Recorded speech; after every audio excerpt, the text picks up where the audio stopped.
ایک حدیث ہے رسول اللہ صلی اللہ علیہ وسلم نے فرمائی، حدیث قدسی ہے، بخاری و مسلم کی روایت ہے. بڑی خوبصورت طریقے سے آپ صلی اللہ علیہ وسلم نے بتایا کہ اللہ تعالیٰ نے وہ سٹیپس بتائے کہ بندہ جیسے جیسے یاد کرتا ہے اللہ اس کو ویسے یاد کرتا ہے. اللہ تعالیٰ نے فرمایا حدیث قدسی میں، اللہ تعالیٰ نے کیا فرمایا کہ میں اپنے بندے کے گمان جیسا ہوں جیسا میرا بندہ مجھ سے گمان رکھتا ہے. جیسا میرا بندہ مجھ سے گمان رکھتا ہے اللہ تعالیٰ اس کے ساتھ اسی طریقے کا معاملہ کرتا ہے. اس کا مطلب کیا ہے کہ اللہ کے ساتھ ہمیشہ گمان اچھا رکھو.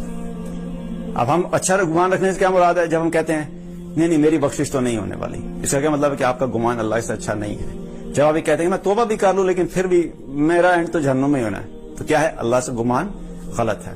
جب بھی کوئی مشکل آئی تو آپ کیا کہتے ہیں؟ مشکل میرے اوپر ہی آتی ہے، اللہ کو میں ہی ملا ہوں.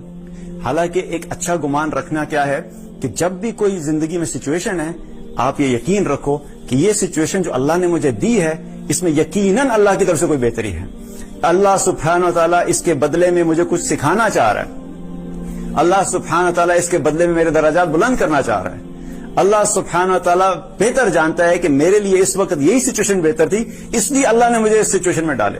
تو اللہ کے ساتھ گمان اچھا رکھو. تو اللہ تعالیٰ کیا کہتا ہے کہ جب میرا بندہ میرے سے گمان اچھا رکھتا ہے تو میں اس کے ساتھ اس کے گمان کے مطابق ہی معاملہ کرتا ہوں.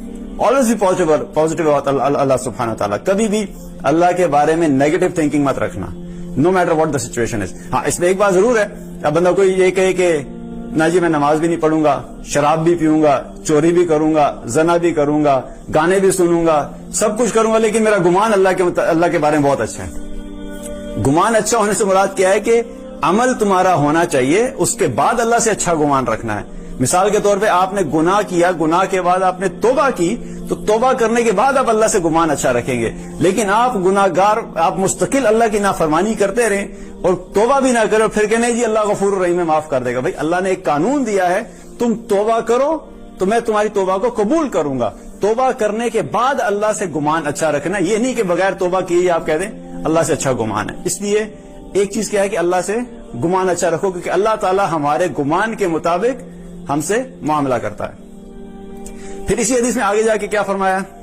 اللہ تعالیٰ فرماتا ہے کہ جب میرا بندہ میرا ذکر کرتا ہے تو میں اس کے قریب ہوتا ہوں، میں اس کے ساتھ ہوتا ہوں.